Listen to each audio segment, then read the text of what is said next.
Hey guys, welcome back to my channel. Sorry for the late video. I was in the midst of finals, and sorry for my sweaty face. I'm in my sister's room whose heat is now on, and it's like 75 degrees outside. So just gonna have to work with that. But today I wanted to talk about pancreatic cancer as a whole, kind of just what it is, why it has such a low survival rate, who it affects, what are the symptoms, what are some possible treatments for it, just kind of everything about that, and a little bit more about my dad's diagnosis and why he passed away from it. So, pancreatic cancer. I think I've mentioned this fact before, but pancreatic cancer has a 9% 5-year survival rate, which is horrendous.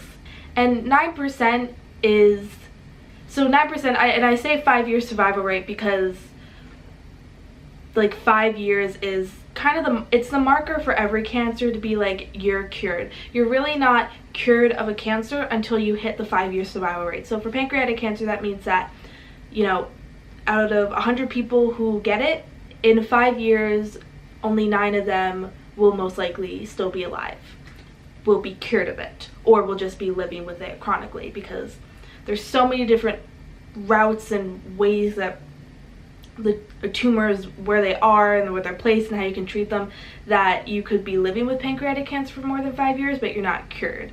It's just something that you've been able to manage. So I guess to start, pancreatic cancer symptoms are very, very, very vague.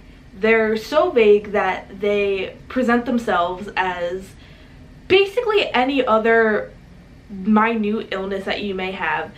Fatigue, loss of appetite or nausea, weight loss, but like the thing is that those can be associated to literally anything. They could be associated to the flu, or like I know for my dad had been going to the gym. He was trying to lose weight, so even if he was losing weight, he thought it was, you know, from his efforts. There may be some lower back pain. I know I've talked to some people who've had some chest pain, so they think it may be a heart issue or a lung issue. Back pain, you think it's a kidney stone. That's what my dad thought he had.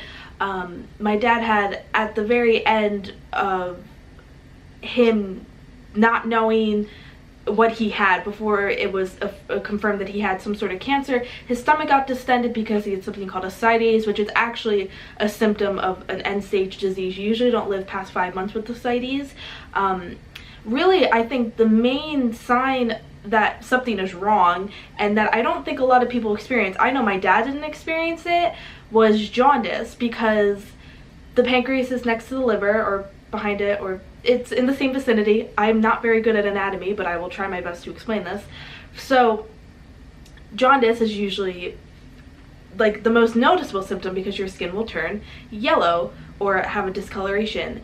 And even though that's the most notable symptom, I will say that my dad had a tumor that covered 2/3 of his liver, and he did not have jaundice. So I don't know if there's a certain part of the liver that triggers that effect, but like that wasn't a symptom for him, even though most of his liver was covered with a tumor.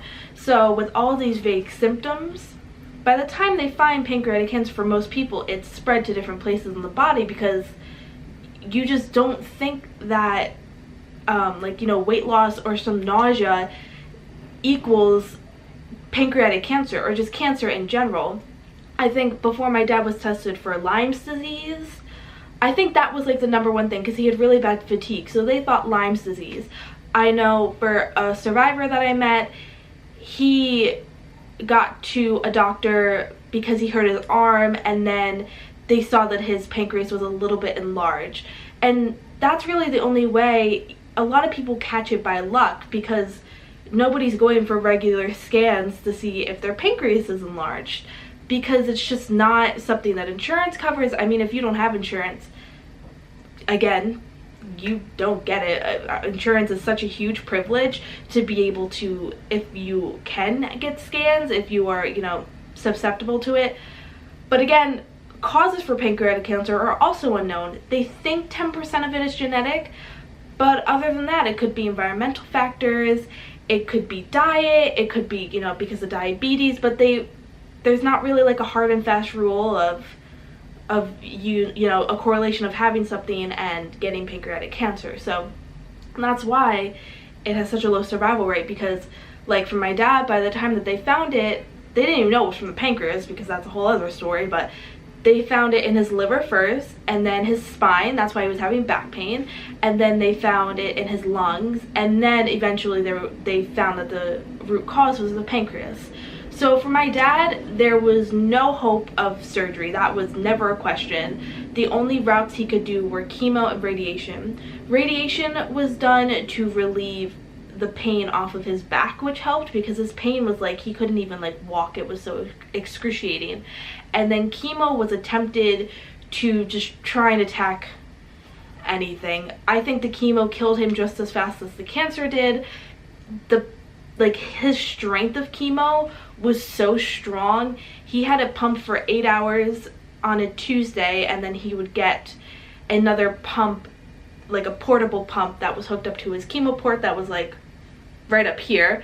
This is my heart side, so on the other side of your heart, right up here, his chemo port was pumped with another 48 hours of another constant chemo. So for basically, what's 48 plus 8? 56 hours he had chemo in him, and that was every 2 weeks. So he'd have the chemo, he'd feel like crap for 5 days, he'd kind of start to recover, and then he'd feel really great 2 days before chemo, and then he'd have to go again. And that went on for a few months, and then his last chemo session basically almost killed him. He was too weak, he couldn't handle it. He almost died before he actually died. That's kind of weird to explain, but yeah. So for my dad, and for people, stage 4 means metastatic. It has spread to many different parts of the body. Really the only hope is chemo or a clinical trial. I couldn't get my dad into a clinical trial. I was kind of confused with the process. I didn't have enough time to even figure it out. By the time I had figured it out, he was already too far gone to be considered for anything. But really, clinical trials right now are the only hope for people who have like stage 4 or stage 3, or by a miracle if chemo works. We know that for my dad, he had scans done, I think like March, maybe early April, like right before he died, and the cancer did not move. So all that chemo did literally nothing. So that was my dad's story, and he had stage 4. Now if you have stage 1 or stage 2, which is, you're lucky if you can catch it, that usually means that you are eligible for something called a Whipple. But it actually, let me reverse. You're eligible for a Whipple if the tumor is on the head of the pancreas. So if you watch Grey's Anatomy, you've probably heard, this was more in the first couple seasons, like the big surgery that all the interns and whatever they got to do was a Whipple surgery, and I had no idea what it really was about. But Whipple is one of the few options to quote-unquote cure pancreatic cancer. So if you have a tumor on the head of the pancreas, that means that it's close to like the small intestine and like the gallbladder and things like that. So for a Whipple surgery, they remove the head of the pancreas, part of the small intestine, I think the gallbladder, and a bile duct, stitch it all back up, and hopefully the cancer is removed, because you have kind of cut off the ability of the cancer to travel through the body. And that's the whole thing with the pancreas, is that it's a filtration organ. It's part, like, you know, the liver's a filtration system, so like kind of once the cancer gets into the liver, it can spread out to the whole body. So the Whipple is a way to kind of like stop that and to cut the tumor out. The other way, which is if the tumor is on the tail end of the pancreas, is that you can get a, oh god, I can't say the word, I'm just going to put it here, but it's closer to the spleen. So that means that you can get the tumor cut out and then the spleen taken out. Reading on the American Cancer Society, there's also something called a total pancreatic pancreatictomy. Oh god, I can't say that. So that type, I'll just put it here because I can't pronounce it. That's where they remove all the pancreas, the gallbladder, part of the stomach. It's basically like removing it all, trying to get all the cancer out, because you can live without a pancreas. But as I was reading on the American Cancer Society, they usually don't do that because they found there wasn't really like a major advantage to removing the whole pancreas, because even if you get one of those surgeries, a lot of the times, even if they took away the whole tumor, there's still like cancer cells may have already traveled to other parts of the body, and that's how it can metastasize. So even though those surgeries are successful for some people, and that's how we have our 9% survival rate, it's not always the case. It's hard because there are these few options, but if they don't work, you have nowhere else to turn to.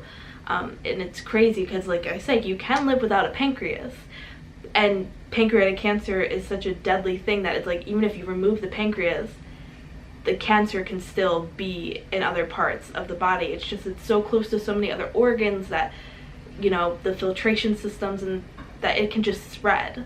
I know of people whose pancreatic tumors are up against like an artery or a blood vessel, or behind something that they can't even get surgery. It's just an incurable tumor, but they can maintain it with treatments like chemo and such, or hopefully shrink it down to a size where they maybe can remove it. But any other type of surgery that would be done, and I've never heard of somebody getting this, but it's on the American Cancer Society website, is palliative surgery, which palliative care is basically hospice. It's comfort care rather than treatment. Palliative surgery is like, surgery that would help just for comfort, to try and get the cancer out of other parts of the body. But really, with pancreatic cancer, you are probably going to be looking more at palliative care than treatments. And this is what makes pancreatic cancer so dangerous, is the fact that there are no early detection symptoms, signs, tests. There's nothing. You have to go on those vague symptoms, you have to go on knowledge, and the thing is that most of society is not knowledgeable on this. I wasn't knowledgeable on it until my dad was, completely destroyed by it, because it's a cancer that it affects, I think around 56,000 people in America get diagnosed with it in a year.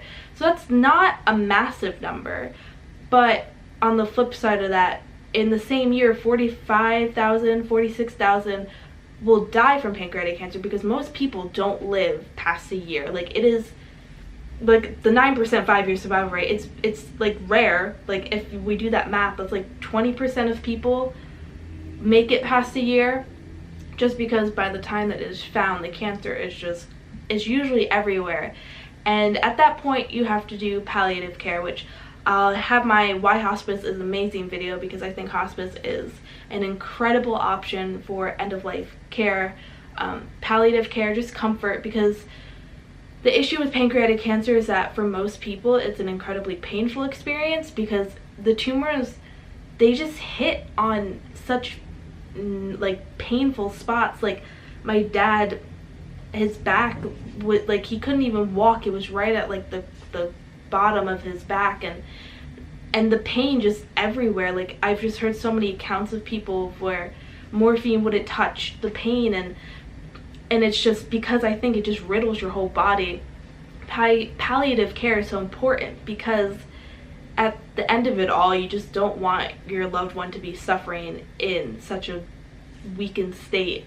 So what we can do to combat pancreatic cancer is just by bringing awareness to it. A lot of the facts that I got today were from the American Cancer Society and PanCAN, or also known as the Pancreatic Cancer Action Network, which I love being involved in.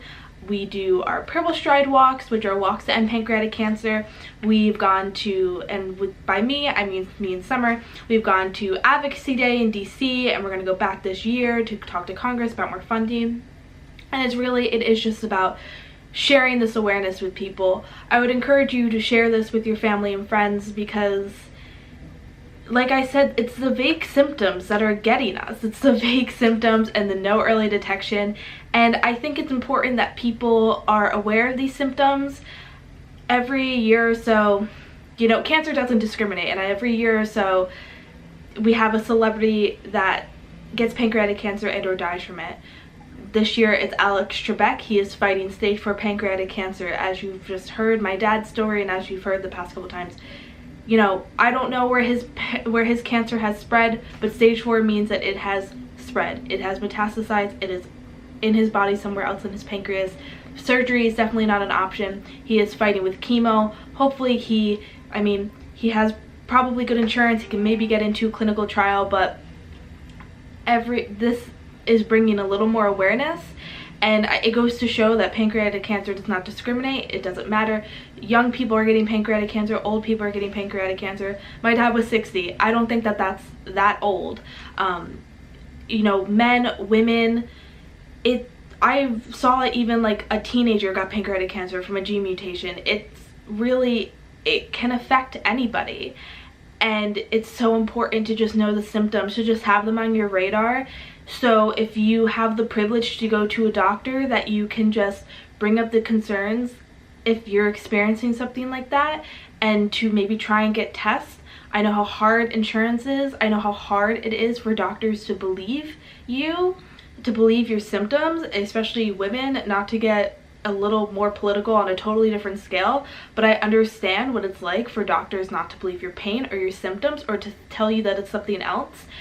You gotta keep fighting, and you have to keep fighting if you think that something is wrong. Rather be safe than sorry, especially if you have the privilege of healthcare, if you have the privilege of being able to see a doctor or a specialist. It is just so important to put your health into your hands. And if you are struggling with insurance or struggling to find doctors, just be aware of the symptoms. If you have to, go to the ER. Like, just not trying to sound like a end of the world kind of person, but take away pancreatic cancer aside from this all. I think just to be an advocate for your own health, for any issue or disease that you think you may have. It goes for pancreatic cancer, it could go for lung cancer, or you know, an autoimmune disease. Just be aware of the symptoms. And if you see videos like this about other diseases, share them out to people, because they may be having symptoms and they may think they're crazy that something's happening, or they may think that they have a kidney stone, or that they have Lyme's disease, but it may be pancreatic cancer, it may be something bigger. And if their doctors are telling them that it's something else, then, and not giving them options, you know, you gotta raise your own red flags. When my dad was being tested for Lyme's disease, his cancer markers were off the charts, and that somehow wasn't a huge red flag. You have to be aware of your blood test, you have to be aware of what you're looking for, aware of the symptoms, so that you can put your health in your own hands. And with that, I guess I will end this video. Thank you so much for listening about pancreatic cancer, and just getting some information on it, treatments, and the things of that sort.